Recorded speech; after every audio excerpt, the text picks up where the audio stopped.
벽에 신문하고 인사 나누실 때 주님이 다시 사셨습니다. 오늘은 고린도전서 15장 말씀을 중심으로 해서 잠자는 자들의 첫 열매라는 제목으로 말씀을 나누겠습니다. 18세기에 영국의 유명한 시인이었던 길버트 웨스트라고 하는 사람이 있었습니다. 그는 목사의 아들이었습니다. 그런데 한때 성경을 믿지 않는 지독한 불신자였습니다. 그가 기독교를 공격하기로 결심을 먹었습니다. 기독교를 공격하려면 어디를 공격하면 되냐? 기독교의 핵심 진리인 예수 그리스도의 부활을 공격하면 되겠다. 왜냐하면 부활이 없다면 우리의 전파하는 것도 헛것이요, 믿음도 헛것이요, 또 우리가 하나님의 거짓 증인으로 발견되리라. 이렇게 했으니까 부활을 부정한다면 기독교의 모든 것이 다 헛것이 되고 기독교는 무너지겠다 생각을 하고 반기독교적인 편견을 가지고 그는 그리스도 예수님이 부활하지 아니하셨다, 이런 증거를 모으기 시작했습니다. 그런데 그는 자료를 수집하고 연구하는 동안에 그리스도의 부활이 부정할 수 없는 진리임을 알게 되었습니다. 그리스도의 부활을 말하고 있는 증거가 수없이 많다는 것을 알게 됐습니다. 그래서 그가 기독교로 개종했습니다. 그래서 1747년에 위대한 책을 저술하게 되었습니다. 예수 그리스도의 부활에 관한 역사와 증거에 관한 관찰이라. Observations on History and Evidences of the Resurrection of Jesus Christ. 이런 제목의 책을 저술했습니다. 그는 예수 그리스도의 부활을 증거하는 증거는 그의 불신앙을 압도하고 나아가 교정할 만큼 충분히 있다고 얘기를 했습니다. 이처럼 그리스도의 육신의 부활은 부정하려고 하는, 공격하려고 하는 목적으로 연구해도 결국은 굴복할 수밖에 없는 검증된 진리요, 논쟁의 여지가 없는 그런 진리라는 것입니다. 예수 그리스도가 죽은 자 가운데서 3일 만에 부활하셔서 최소한도 12번 이상 제자들에게 부활의 몸을 보이셨습니다. 어떤 분들은 예수 그리스도가 부활하신 걸 환상을 봤다고 이런 말을 하는 사람도 있어요. 그런데 환상도 그렇게 많은 사람이 그렇게 많은 장소에서, 다양한 장소에서 그렇게 많은 사람이 그렇게 여러 번 보았다면 그건 기적 중에 부활보다도 더 큰 기적이 되는 겁니다. 그러니까 그리스도는 부활하신 몸을 12번 이상 제자들에게 보이셨는데 그것도 부활하시기 이전에 당신이 직접 가르치시던 제자들에게 나타나신 겁니다. 왜냐하면 전혀 모르던 사람들에게 나타나시면 그들은 부활 이전의 예수님과 부활 이후의 예수님이 동일한 분인지를 전혀 알 수가 없기 때문에 그렇습니다. 그러므로 그리스도 예수님은 부활 이전에 알던 사람들에게 나타나셔서 내가 부활 이전의 그리스도요, 동일한 그리스도라 하는 것을 증거로 보여주신 것입니다. 오늘 우리가 읽은 본문 가운데서 오늘은 20절 말씀에 주목해서 말씀을 증거하고자 합니다. 20절을 같이 읽어보시죠. 시작. 그러나 이제 그리스도께서 죽은 자 가운데서 다시 살아 잠자는 자들의 첫 열매가 되셨도다 그랬어요. 이 짧은 기절이지만 두 가지 위대한 사상이 담겨 있습니다. 하나는 이제 그리스도께서 죽은 자 가운데서 다시 살아나셨다, 이것은 역사적인 사실이다 라고 하는 위대한 선언이 하나가 있고, 그러면 그리스도 예수의 부활이 역사적 사실이라는 것이 왜 중요하냐? 많은 이유가 있습니다마는 두 번째 20절 후반, 그리스도가 잠자는 자들의 첫 열매가 되셨다. 그리스도는 죽은 자 가운데 살아나셨고 그리스도는 잠자는 자들의 첫 열매가 되셨다. 이 두 가지 위대한 사상이 한 절에 이렇게 기록되어 있는 것입니다. 오늘은 그리스도의 부활이 역사적인 사실이다 하는 20절 앞부분을 증거하는 것보다도 그것은 작년에도 했고 재작년에도 했으니까 오늘은 뒷부분, 그리스도가 다시 살아 잠자는 자들의 첫 열매가 되셨다라고 하는 선언에 초점을 맞추어서 생각을 하고자 합니다. 그리스도가 잠자는 자들의 첫 열매가 되셨다는 게 무슨 의미냐? 세 가지 큰 의미가 있습니다. 첫째로는 그리스도가 잠자는 자들의 첫 열매가 되셨다는 선언은 성도들이 죽음에 관해서 획기적인 관점의 변화를 가지라고 하는 요구인 것입니다. 이 말씀은 성도의 죽음에 대해서 두 가지 관점을 말하고 있습니다. 첫째는 그리스도는 죽은 자들의, 잠자는 자들의 첫 열매라 했으니까 죽음이란 뭐냐? 잠자는 것이다, 그거죠. 사람들은 죽음을 두려워합니다. 왜냐하면 죽으면은 고통이 올 것이라, 죽으면은 모든 것이 다 사라질 것이라 이렇게 생각하기 때문에 죽음을 무서워합니다. 그런데 죽음이란 오늘 사도 바울은 잠자는 것이다, 이렇게 말하는 거예요. 여기서 조심할 것은 기독교 역사에는 영혼 수면설 혹은 영혼 멸절설이라고 하는 이단 사상이 있었다는 겁니다. 영혼 수면설은 뭔가 하면 사람이 죽으면 영혼은 의식이 없이 존재한다, 이런 사상이에요. 또 영혼 멸절설은 뭔가 하면 사람은 죽으면 영혼이 멸절되어 없어진다 하는 이론인 것입니다. 이것은 16세기에 아나베프티스트들이나 아니면 20세기의 온갖 이단들, 여호와의 증인, 안식교 이런 이단들이 믿고 있는 그런 사상이에요. 이것은 이미 이단으로 정죄된 것입니다. 우리가 예수께서 말씀하실 때 죽음이란 잠자는 것이다라고 할 때에는 의식이 없다는 얘기가 아닙니다. 사람이 죽으면 그 영혼은 천국에 가서 하나님 보좌 앞에서 의식을 가지고 하나님을 찬양하기도 하고 하나님께 기도하기도 하는 것입니다. 의식이 있는 겁니다. 그러면 바울이 말하는 죽음이란 잠자는 것이다 하는 건 무슨 의미냐? 그것은 수고를 그치고 안식한다는 의미인 것입니다. 수고도 없고 고통도 없고 슬픔도 없고 질병도 없는 상태에서 지극한 행복감 가운데 안식을 하는 것이다, 그런 말이죠. 그러니까 사람이 살다가 죽는다고 하는 것은 안식으로 들어가는 거지 행복으로 들어가는 거지 뭐 어두운 세계로 가는 것이 아니라는 얘기예요. 잠을 자는 것은 목적이 있지 않습니까? 사람이 잠잘 때 죽어야지 이러고 잠잡니까? 없어져야지 하고 잠잡니까? 그런 거 아닙니다. 새로운 힘을 얻어서 다시 아침에 일어나기 위해서 잠을 자는 것입니다. 그러므로 안식하는 성도의 영혼은 다시 육신을 입어 생명의 부활을 기다리고 있는 것입니다. 그것을 가리켜서 바울은 잠잔다고 표현을 했습니다. 여러분, 성도의 죽음은 잠자는 것입니다.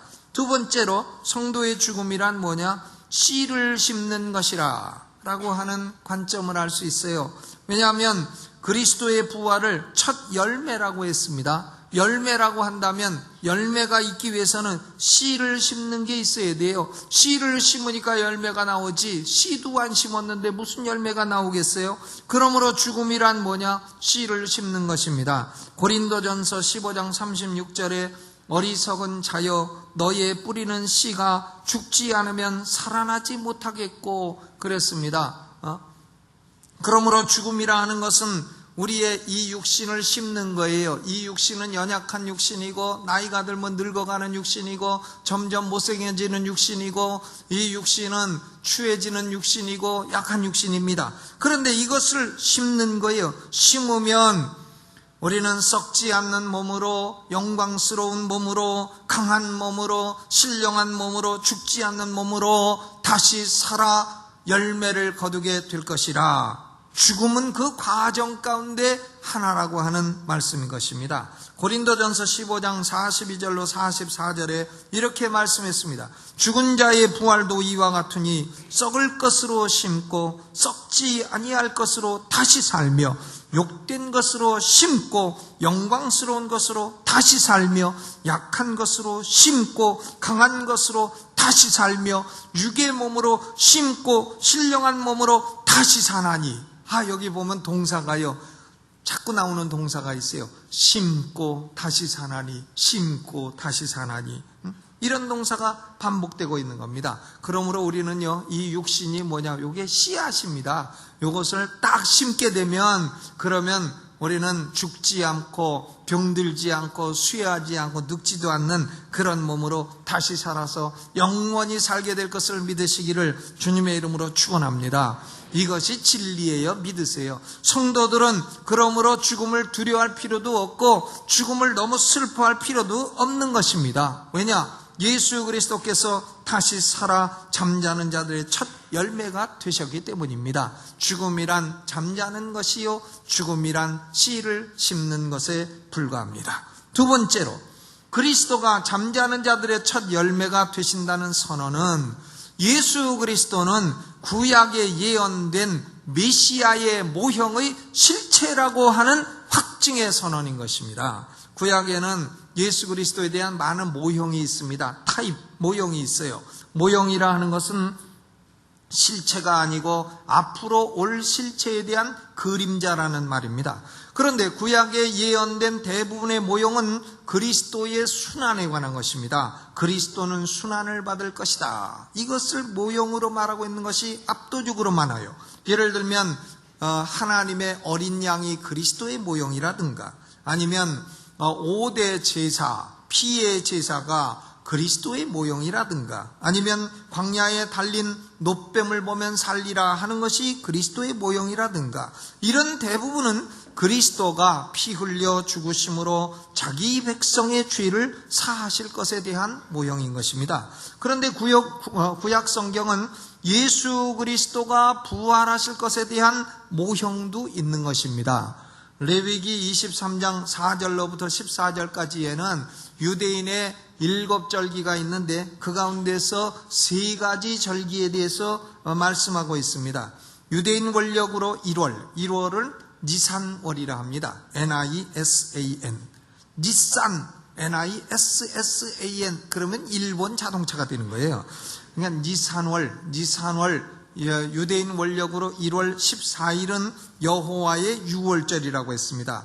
유월절은 여러분 다 아시다시피 애굽왕 바로가 이스라엘 백성을 도와주지 않을 때 하나님이 10가지 재앙을 내리셨어요. 피, 개구리, 이파리, 전염병, 독종, 우방, 메뚜기, 어둠, 장자, 피계, 이파, 전도금의 어장, 10가지 재앙을 내리셨는데 마지막 재앙이 뭐냐면 죽음의 천사를 보내가지고 애굽의 모든 장자들을 다 죽이는 재앙이에요. 그런데 하나님께서 이스라엘 백성들에게는 말씀하셨습니다. 너희는 어린 양을 잡아서 그 피를 가지고 문설주에 발라라. 그런 문설주에 피를 바른 집은 죽음의 사자가 건너뛸 것이다. 그래서 유대인 원력으로 1월 14일 이스라엘 백성들은 어린 양을 잡아서 피를 바르고 그 고기는 먹고 이렇게 했습니다.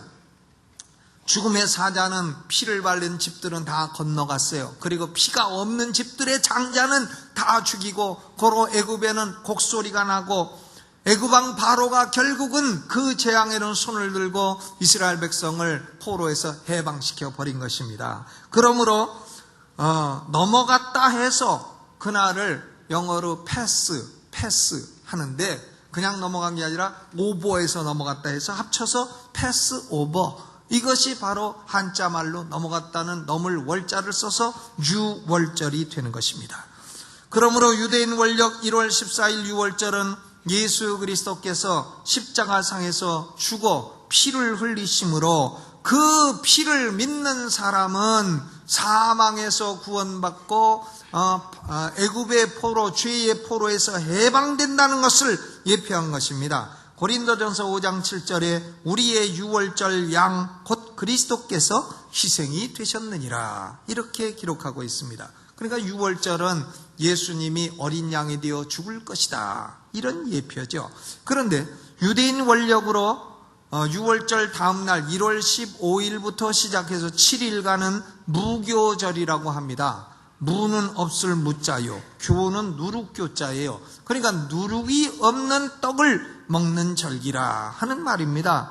이 7일 가운데 첫날과 마지막 날은 큰 성회로 모였습니다. 그리고 7일 동안은 누룩 없는 떡을 먹을 뿐만 아니라 7일간 노동은 금지되었습니다. 무교절 첫날은 토요일이기 때문에 유월절은 금요일이요, 그 다음 날은 토요일이에요. 무교절 첫날이 안식하는 날이요 토요일입니다. 토요일은 유대인의 풍습으로는 안식일인 것입니다. 이것은 뭘 의미하느냐? 그리스도의 몸이 무덤에 묻혀 장사될 것을 예표하는 것입니다. 그러므로 예수님은 죽음이란 안식이라, 이렇게 말씀하신 거예요. 그런데 안식 후 첫날, 즉 6월절 다음 지금 요일로 치면 일요일, 즉 주일은 초실절이 되는 것입니다. 이 초실절은 큰 절기로는 무교절 7일 가운데 들어있는 거예요. 그 안에 포함이 되어 있는 겁니다. 초실절이 되면 이스라엘 자손들은 보리를 거둡니다. 보리를 거두는데 그 첫 열매를 거두어 이삭 한 단을 가지고 제사장이 가져갑니다. 그러면 제사장은 하나님 앞에서 이삭 한 단을 흔들어서 제사를 드려요. 이 흔드는 제사를 가리켜 한자로 흔들 요자를 써가지고 요제라고 말하는 겁니다. 요제라고 하는 방식으로 제사를 드리는 거예요. 그리스도가 첫 열매가 되셨다는 표현의 기원은 바로 구약의 초실절에 있는 겁니다. 초는 첫이란 말이고 실이라는 것이 열매실이고 하니까 구약의 초실, 여기서 첫 열매라고 하는 용어가 나온 것입니다. 그러므로 무교절 절기 가운데 안식 후 첫날은 그리스도의 부활을 예표하는 초실절인 것입니다. 초실절이 되면 제사장은 첫 열매를 하나님 앞에 흔들어요. 이것이 첫 열매가 맞는다고 흔드는 것입니다. 첫 열매의 증거를 보여드린다는 의미인 것입니다. 예수 그리스도는 부활하심으로 부활하신 몸을 하나님께 보여드렸을 뿐만이 아니라 제자들에게 12번 이상이나 나타나서 증거로 보여드렸습니다. 그러므로 구약의 모든 절기를 연구를 하게 되면 6월절은 그리스도가 순환받은 날이요, 그 다음 안식일은 그리스도가 장사된 날이요, 그 다음 초실절은 그리스도가 부활한 날이요, 그리스도의 첫 열매를 흔든다는 것은 그리스도의 부활의 증거를 제자들과 하나님께 보이는 것을 예표하는 것이다. 이것을 그림처럼 말해주고 있는 것입니다. 이런 모형을 1.1획도 틀림없이 실현하신 분은 인류 역사상 예수 그리스도 한 분이신 줄로 믿으시기를 주의 이름으로 축원합니다. 사람들이 왜 예수를 안 믿냐 하면요, 성경을 안 읽어서 안 믿는 거예요. 성경을 읽고 연구하고 공부하게 되면 예수 그리스도는 구약 성서가 예언하고 있는 메시아임이 틀림없다고 고백을 하게 되는 것입니다. 성경을 공격할 목적으로라도 성경을 읽어요. 읽다 보면 안 믿을 목적으로, 이것을 비판해 봐야 되겠다는 목적으로라도 성경을 읽으면 결국은 나중에는 예수 그리스도는 구약이 예언하고 있는 메시아가 100% 틀림없고 0.00001%도 틀리지 아니하노라 하는 것을 확신하게 될 것입니다. 고로 예수 안 믿는 사람은 성경 안 읽어서 안 믿는 거고, 성경 읽어도 안 믿는 사람은 제대로 안 읽어서 안 믿는 거고, 그런 것입니다. 성경을 읽으면 예수님은 구약이 예언하고 있는 메시아이시다, 이것을 믿을 수밖에 없는 것입니다. 여러분, 믿음 없는 자가 되지 마시고 믿는 자가 되시기를 주님의 이름으로 축원합니다. 세 번째로 중요한 진리인데요, 그리스도가 잠자는 자들의 첫 열매가 되셨다는 선언은 뭐냐? 첫 열매를 제사장이 흔드는 것은요, 첫 열매를 주셔서 감사합니다, 이런 의미도 있습니다만은, 이 첫 열매를 흔들지만 저 밭에는 곡식이 잔뜩 있다는 것을 말하는 거예요. 그러므로 이 첫 열매를 보시고 하나님, 저 밭에 있는 곡식을 다 무사히 거둘 수 있도록 우리를 축복해 주시고 이 추수가 끝까지 잘 될 것을 보증하여 주시옵소서.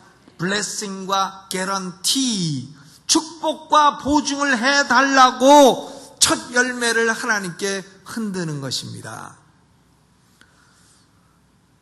이 사실은 두 가지 의미가 있는 겁니다. 하나는 그리스도 예수님이 육신 부활하신 이후로는 세계적인 규모로 영원 추수가 있을 것이다 라고 하는 교회 시대의 도래를 말하는 것이고요, 다른 하나는 그리스도가 부활의 첫 열매가 되신 것처럼 그리스도를 믿는 성도들도 부활의 열매를 맺게 된다고 하는 보증인 것입니다. 첫 열매만 수확하고 나머지는 수확 안 하고 그런 게 아니라는 거예요.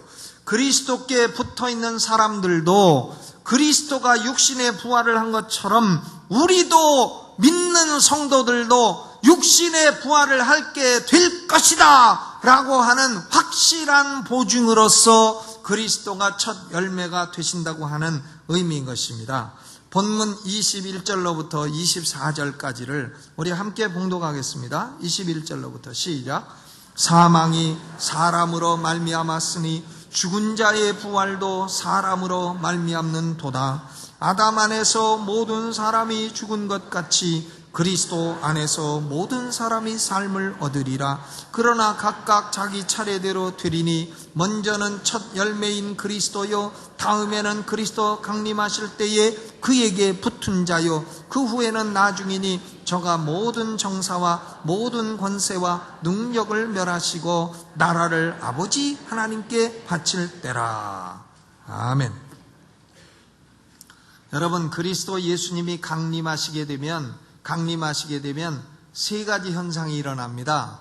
첫째는 뭔가 하면 그리스도 예수께 붙어 있는 사람들이 예수님이 부활하신 것처럼 다 육신의 부활을 하게 되는 거예요. 그것은 언제 이루어지는 거냐? 그리스도 예수님이 재림하실 때 이루어지는 거예요. 아직은 예수 믿고 죽은 사람들이 부활하지 못했습니다. 그럼 언제 부활하냐? 그리스도 예수님이 강림하실 때 죽은 자 가운데서 다시 살아날 줄로 믿으시기를 주의 이름으로 축원합니다.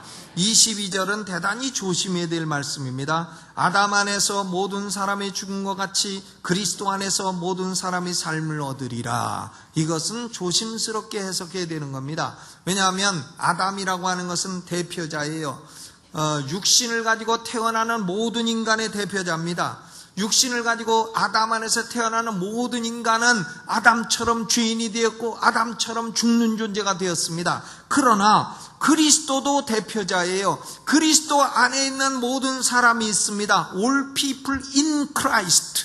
All people in Adam. 아담 안에 있는 모든 사람들과 그리스도 안에 있는 모든 사람은 다른 거예요. 그리스도 안에 있는 모든 사람은 하나님이 영원전에 택하신 사람들이요, 하나님이 부르시는 사람들이요, 하나님이 의롭다 하심을 주시는 사람들이요, 이들은 그리스도의 양들이요, 예수님은 이들 가리켜 자기 백성이라 하셨고, 이들은 알곡이요, 이들은 좋은 나무요, 이들은 좋은 고기인 것입니다. 그리스도 안에 있는 모든 사람은 그리스도 강림하실 때 삶을 얻게 될 것입니다. 23절에 보니까 그 의미가 분명해지죠. 각각 자기 차례대로 되리니 먼저는 첫 열매인 그리스도요, 다음에는 그리스도 강림하실 때에 어떤 사람들이라고요? 그에게 붙은 자요, 그에게 붙은 자요. 여러분, 예수 그리스도에게 붙어 있는 것이 얼마나 중요한 일인지 아셔야 돼요. 이 세상에 다른 것은 못하더라도 예수 그리스도에게 붙어 있는 일은 꼭 해야 되는 것입니다. 왜냐? 예수 그리스도에게 붙어 있는 사람들은 그리스도 강림하실 때에 예수님이 부활하신 것처럼 다시 죽은 자 가운데 부활하게 될 것을 믿으시기를 주의 이름으로 축원합니다. 부활을 하되 요한이 말한 것처럼 부활해서 지옥 가는 사망의 부활이 아니고 부활해서 하나님과 영생을 누리는 생명의 부활을 하게 될 것이다. 그것입니다. 24절에 보니까 그 후에는 나중이라. 그 후에 종말이 온다는 거예요. 더 다른 역사 시대가 없다는 겁니다. 그 후에는 나중이라. 그러면 그리스도 예수님이 강림하실 때는 첫째로 믿는 자, 그리스도에게 붙어있는 자는 생명의 부활을 하고 종말이 오는데, 그 다음 두 번째 일어나는 현상은 뭐냐? 저가 모든 정사와 모든 권세와 능력을 멸하신다 그랬습니다. 그리스도 예수를 대적하는 모든 원수들은, 모든 대적 세력들은 그리스도가 재림하실 그때에 다 망해버린다는 겁니다. 싹 망한다는 거예요. 오늘날 보면 정치 세력을 가진 자들이 그리스도를 대적합니다. 그리스도를 대적하는 자는 망하게 돼 있어요. 김씨든 박씨든 노씨든 이씨든 그리스도를 대적하면 망하게 돼 있어요. 오씨 오바마, 또 후시도 있어, 후진따오. 그리스도를 대적하는 정치 세력은요, 지금은 안 망해도 그리스도 예수님이 강림하실 때는 다 망하게 돼 있어요. 그리스도 예수를 대적하는 문화 세력도 있습니다. 문화 세력. 영화를 만들어도 꼭 예수님 반대하는 영화 이런 거나 만들어. 벤허 같은 그런 영화 못 만들고 꼭 예수님 비판하고 부정하는 그런 거란 말이에요. 그런 문화 세력, 글을 써도 꼭 불신앙적인 글을 쓰고, 이런 문화 세력도 그리스도 강림하실 때 다 망하는 거예요. 그리스도 예수를 대적하는 경제 세력, 돈 가지고요, 오일 달러 가지고 그리스도 예수를 대적하는 데 씁니다. 그런 세력들은 지금은 판칠진 몰라도 그리스도 예수님이 강림하실 때는 아주 망해도 싹 망하게 된다는 것입니다. 그리스도 예수님이 강림하실 때에는 첫째로 그리스도께 붙어있는 사람들은 생명의 부활을 하고, 둘째로 그리스도를 대적하는 세력들은 싹 망하게 되고, 셋째는 나라를 아버지 하나님께 바칠 때라. 하나님 나라는 완성이 되어 예수 그리스도는 완성된 하나님 나라를 아버지 하나님에게 바친다는 거예요. 아버지여, 창세전에 택하여 나에게 주신 영혼들을 하나도 잃어버리지 말고 다 구원하라 하셨고, 그 백성들을 통해서 하나님 나라를 만들라고 하셨는데 그 나라가 이제 완성되었습니다. 아버지 받으이소. 이러고 나라를 아버지 하나님께 바칠 때라. 그러니까 예수님이 재림하시면 세 가지 현상이 일어나죠. 성도의 육신의 부활, 두 번째는 원수 세력의 멸망, 세 번째는 하나님 나라의 완성. 이 세 가지 현상이 일어나게 된다 하는 것입니다. 여러분, 그러므로 그리스도 예수가 첫 열매가 되셨다 하는 것은 예수 믿고 그리스도에게 붙어있는 모든 사람들도 다 그리스도 강림하실 때 죽은 자 가운데 살아 영원히 살게 될 것을 믿으시기를 주님의 이름으로 축원합니다. 첫 열매라고 하는 것은 우리도 그처럼 부활하게 될 것이라는 강한 보증이다, 그 말이에요. 예수님이 죽은 자 가운데 살아나기 이전에도 죽은 자 가운데 살아난 사람이 있습니까? 많이 있습니다. 얼마나 있습니까? 구약에 3번 있고 신약에 3번 있습니다. 3, 3자가 2개 나오면 뭐라고 하는데, 구약에 3번, 신약에 3번. 구약에도요, 열왕기상 17장 23절을 보면 엘리야가 사르밧 과부의 아들을 살려냈습니다. 열왕기하 4장 35절에 보면 엘리사가 수넴 여인의 아들을 살려냈습니다. 열왕기하 13장 21절에 보면 장사 지내고 시체를 가지고 가던 사람이 전쟁이 일어나니까 시체를 무덤으로 던져버렸는데 그 무덤이 엘리사의 무덤이에요. 근데 죽은 엘리사가 뼈가 있는데 죽은 시체가 죽은 엘리사 뼈에 딱 닿더니 그만 회생하여 살아나 버렸네요. 엘리사는 죽어도 기적을 일으키고 죽은 뼈도 사람을 살려냈어요. 전운한 살아나고 죽은 시체를 살려냈습니다. 그러니까 구약에도 죽었다가 살아난 경우가 3번 있어요. 신약에도 3번 있습니다. 마가복음 5장 42절에 예수님이 회당장 야이로의 딸을 살려내셨습니다. 달리 다굼 소녀여 일어나라 하니까 죽었다가 딱 일어나네요. 누가복음 7장 15절에 예수님이 나인성 과부의 아들을 살려내셨습니다. 그리고 요한복음 11장 44절에는 죽은 지 4일이나 된 나사로를, 무덤에 들어가서 다 썩은 나사로를 살려냈습니다. 어떤 분은 그런 설명을 합니다. 왜 예수님은 죽은 지 4일 된 나사로를 살렸을까? 그것은 동양 사람들은 보통 장례를 치르면 3일장을 치르는데 3일장을 치르는 이유가 뭔가 하면 사람이 죽으면 육신하고 영혼하고 분리가 되는데 영혼이 3일 동안은 죽은 육신 근처에 있기 때문이라는 거예요. 그러나 그것은 성경은 그렇게 말하고 있지 않죠. 성경은 죽으면 딱 영혼하고 육신하고 즉시로 분리되어 믿는 자는 천국이, 안 믿는 자는 지옥이라고 말씀하고 있는 것입니다. 그런데 동양 사람들이 그렇게 믿었다는 거예요. 그렇기 때문에 3일이 지나면 영혼도 떠나가고 그 육신은 살아날 가능성이 아주 없기 때문에 3일이 지나고 나면은 3일째는 무덤에다가 묻고 3일장을 지낸다. 그런 사상을 동양인들이 가지고 있다는 건데, 예수님이 나사로를 4일 만에 살리신 것은 그런 동양 사상을 깨뜨리기 위한 것이었다 라고 설명을 하는데, 맞는 건지는 몰라도 어쨌든 그럴듯하기는 하다 하는 생각이 듭니다. 그러니까 사흘 만에 죽은 나사로를, 무덤에 들어간 나사로를요, 나사로야 나오너라 하니까 나사로가 4일 만에 죽어서 다 썩은 나사로가 염을 했던 세마포를 다 두르고 걸어 나옵니다. 그러니까 예수님이 풀어놓아 다니게 하라 해서 그가 살아나지 않았습니까? 나사로.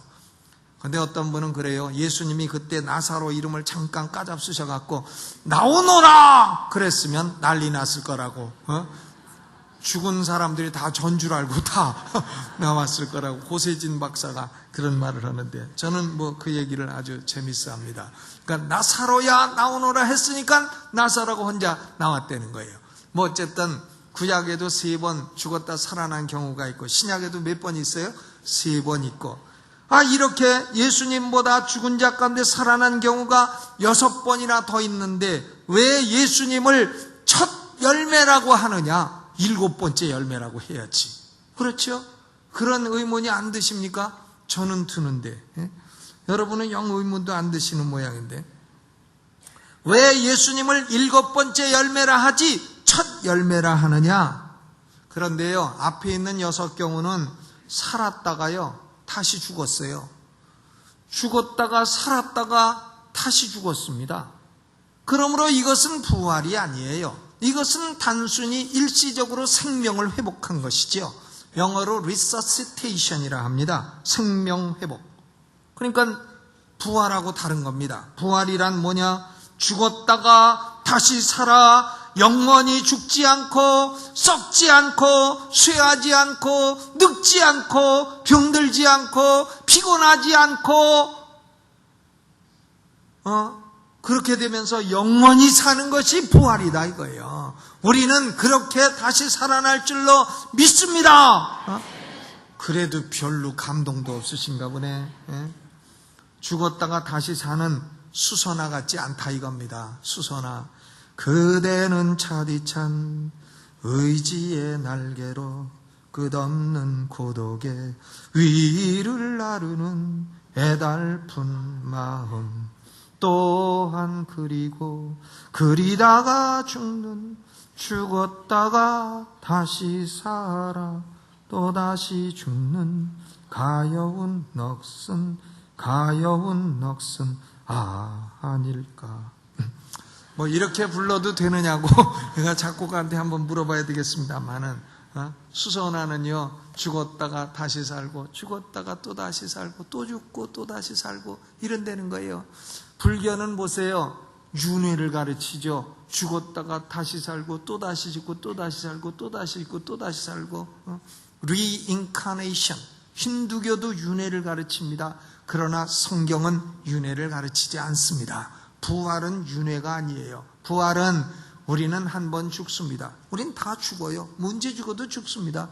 그런데 죽었다가 다시 살아 영원히 죽지 아니하고, 그때 살을 때는 이처럼 약한 몸으로 사는 것이 아니라 영광스러운 몸으로, 죽지 않는 몸으로, 썩지 않는 몸으로 영원히 살아 영원히 살게 될 줄로 믿습니다.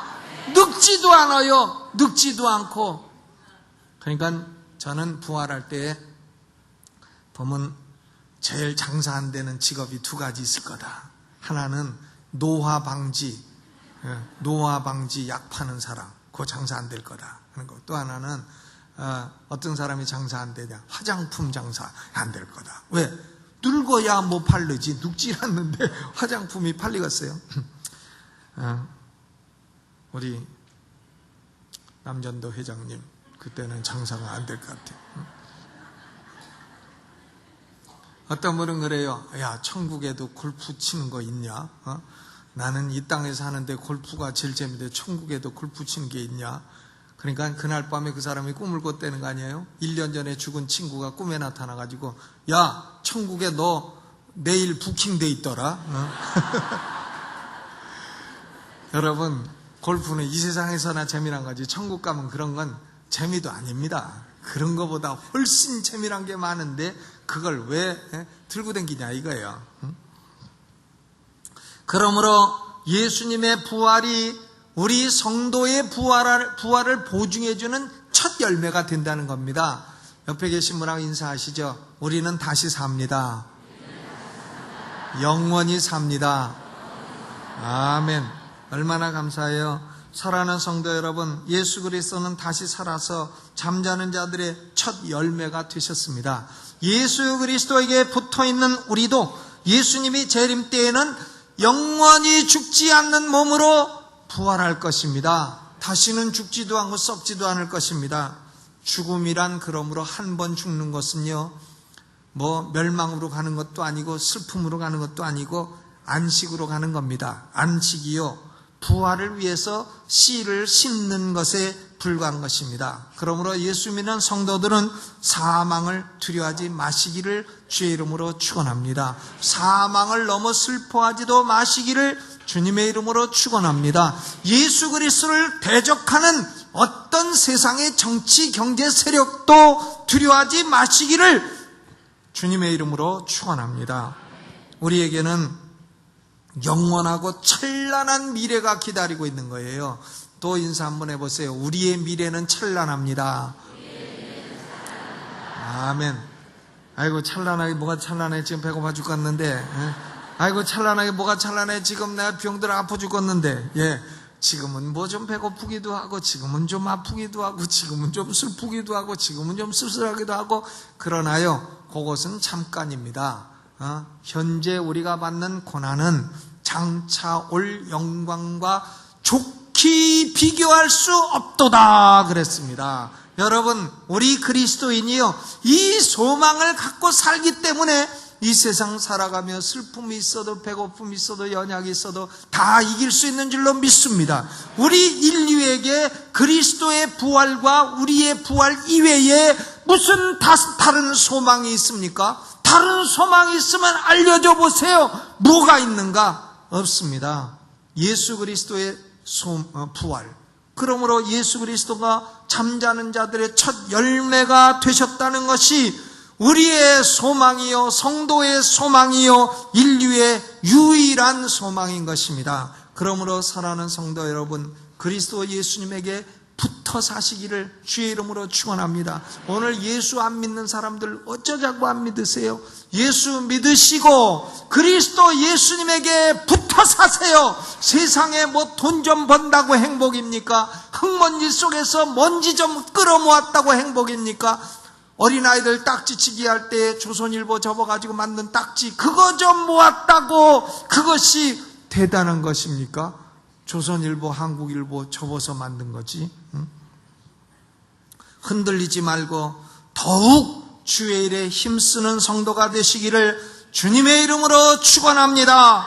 오늘 이 말씀 생각하면서 기도하겠습니다. 여러분, 나는 예수 그리스도가 내 죄를 위해서 십자가에서 고난받으신 걸 믿습니다. 예수님이 장사되어 무덤에 갇히셨던 것을 믿습니다. 예수님이 죽은 자 가운데 다시 살아나신 것을 믿습니다. 나도 그리스도에게 붙어있는 나도 그리스도 강림하실 때에 다시 살아나 영원히 살 것을 믿습니다. 그리스도를 대적하는 모든 세력들은 다 멸망할 것을 믿습니다. 하나님 나라에서 영원토록 영생을 누리며 살 것을 믿습니다. 이런 신앙을 여러분 입술로 음악을 반주하는 중에 고백하시기를 바랍니다. 확실하게 고백을 하세요.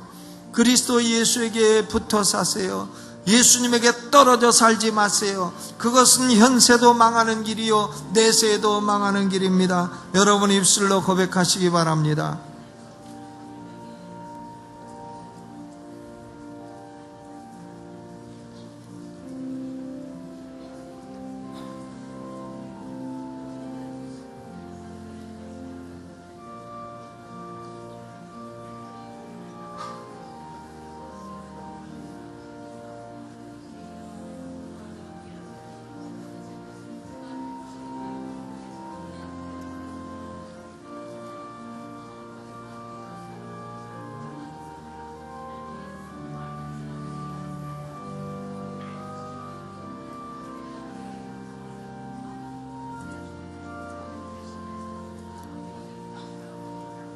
예수님이 2000년 전에 죽은 자 가운데 3일 만에 다시 살아나사 부활의 첫 열매가 되셨습니다. 우리는 예수님이 강림하실 그때에 부활하여 우리도 영원토록 살 것을 믿습니다. 주님, 우리는 우리를 위해서 이처럼 찬란한 미래와 소망을 주신 주님께 감사하며 이 땅에 사는 동안에 방황하지 말고 그리스도에게 떨어지지 말고 그리스도에 붙어 살게 하여 주옵소서. 예수님의 이름으로 기도하옵나이다. 아멘.